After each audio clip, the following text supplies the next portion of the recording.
So we want you to realize that there's going to be some of that, but we have a new way of explaining it to you. And those who have been hearing and have been focusing in this new way are getting results, extraordinary results, easily. So here it is. As you stand in your now, do you accept that you are vibrational? Sort of, kind of. And is it logical to you that you have been offering habits of thought so that you do have a point of attraction? When you think of the people you know, or even yourself, in many cases, couldn't you describe most of them who you know well? Couldn't you describe most of them with a singular emotional word? Sort of like the 7 dwarfs.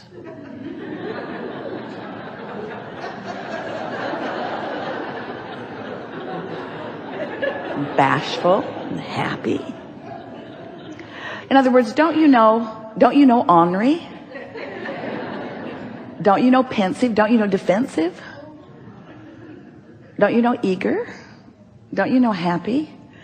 And while everyone you know moves about a bit and could be described in many of these ways, you do sort of have these habits of thought that hold you in those sort of moods, don't you? So we would like you to think of those moods or emotions as vibrational points of attraction, just like the emotional scale that we talked about a few years ago, where there's despair and fear and grief, really low feeling vibrations. And then there is revenge, which is an improvement, and anger, which is an improvement still, and overwhelmment and frustration, improvement still. And then you get into hope, and then you get into joy and eager and appreciation and all those good feeling vibrations.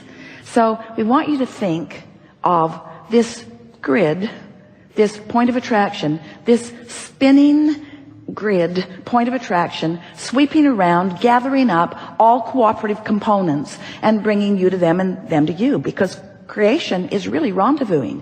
It's what it is. Your point of attraction causes you to rendezvous with things that are like you, that are of a vibrational frequency that you are at.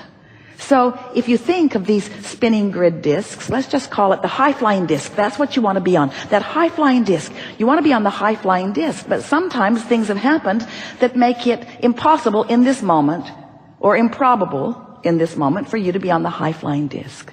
So what we are suggesting is that you do it when it's easier. Don't wait until something is manifested and has your attention, because when you're looking right at something that you do not want, there's plenty of momentum going, and there's not enough that you can do focus-wise usually in that moment that's going to change that momentum. And that's why we say, hang on, it'll be over in a little bit. After a good night's sleep, you can take another run at it. So now we would like to say to you that while you slumber, during that sleep time, you know what that is? Do you know what the real benefit of sleep is? It gives you a respite from your momentum. Because it's sort of like in that high-flying vibration. Imagine a cork bobbing up on the surface. You can hold it under the water, but when you let go of it, it's going to bob right back up to the surface. So we want you to realize that it is natural for you to feel good. It is natural for you to be in alignment. It is natural for you to be blended with all that you've become. It is natural for you to have full resonance with who you are. And it is unnatural for you to be focused upon something chronically or even all day that holds you in a feeling of a knot in your stomach, because you're defying your energy. You're disallowing the full energy that is you. So as we talk about these discs, and we encourage you to get on that high-flying disc, if when you awakened first thing in the morning, you acknowledge, ooh, I have a sort of clean slate, because during the night my momentum stopped. So now I can choose a good feeling thought. If you choose something that is general, something that's not too detailed, something that feels really good, and you're able to maintain it for 17 seconds, and then another, and you actually manage to lie in bed until you've crossed the 68-second mark, now you have a chance to have different momentum going today. Your point of attraction, your spinning grid, so to speak. What comes to you, it is our promise to you, will be a vibrational match to how you feel. Now, you might not make it till breakfast before something causes you to fall off that disc.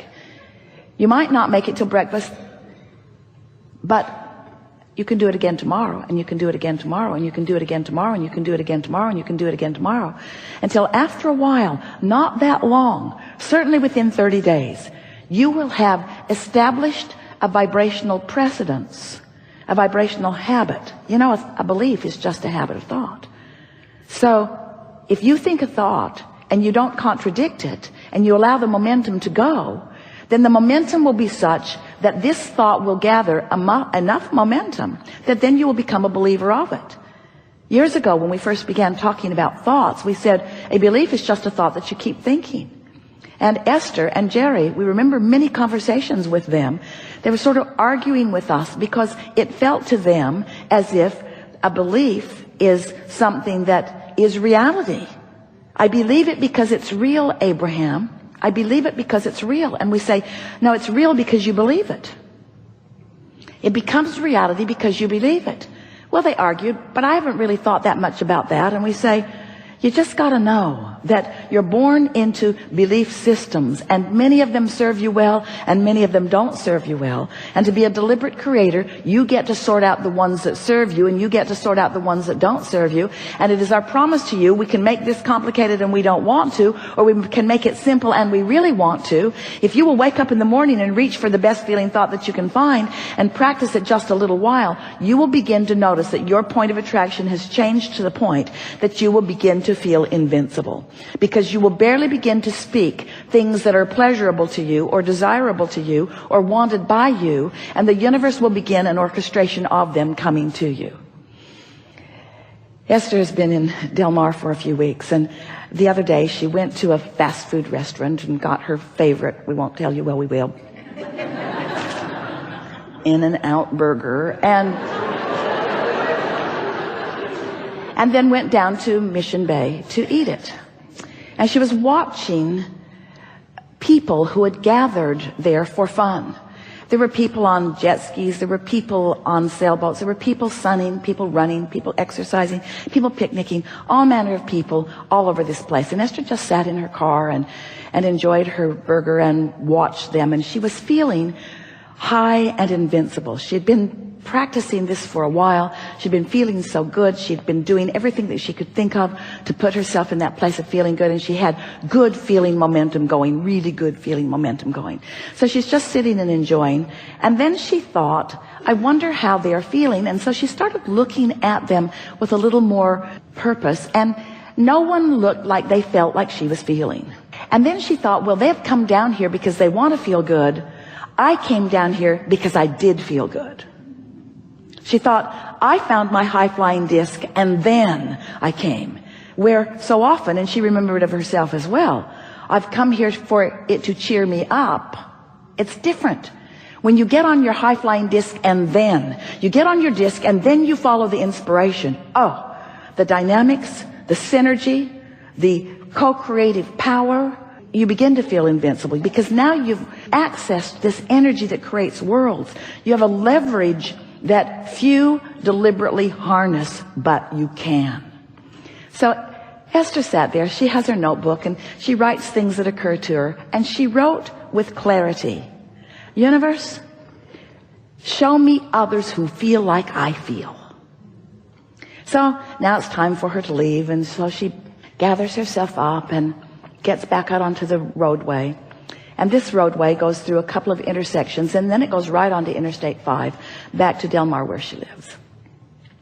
And as she crossed through the intersection, it was hard for her to get through without clogging it because the traffic was backed up. And as soon as she got through the last intersection, she realized, there must be a problem on the freeway. And there's no escape because everything says no U-turn, and there are no streets to turn off of. In other words, she was now committed to get on the freeway, and the freeway was clearly clogged. She was on the inside lane, and so she immediately just made an illegal U-turn.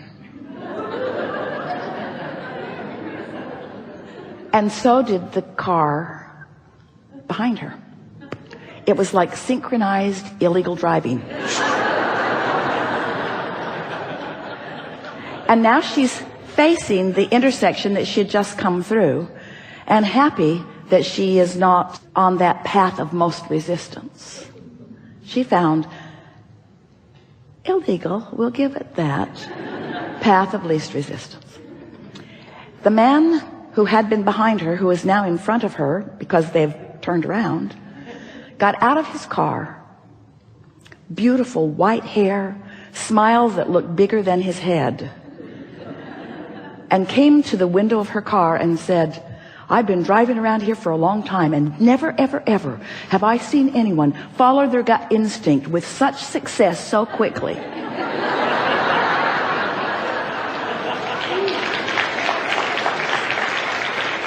It had not been 2 minutes since Esther had asked the universe to show her someone who felt like she felt. His wife was in the car, clearly not feeling that way. She didn't want him to make an illegal U-turn. Esther felt certain that he was coming. If he'd have been a generation younger, he'd have high-fived her. It was that feeling of exhilaration, that feeling of being in control of your own life, that feeling of doing what's best for you. And of course, Esther wanted to tell him so many things because she was enjoying his enthusiasm so much. She wanted to say, I do that kind of thing all the time.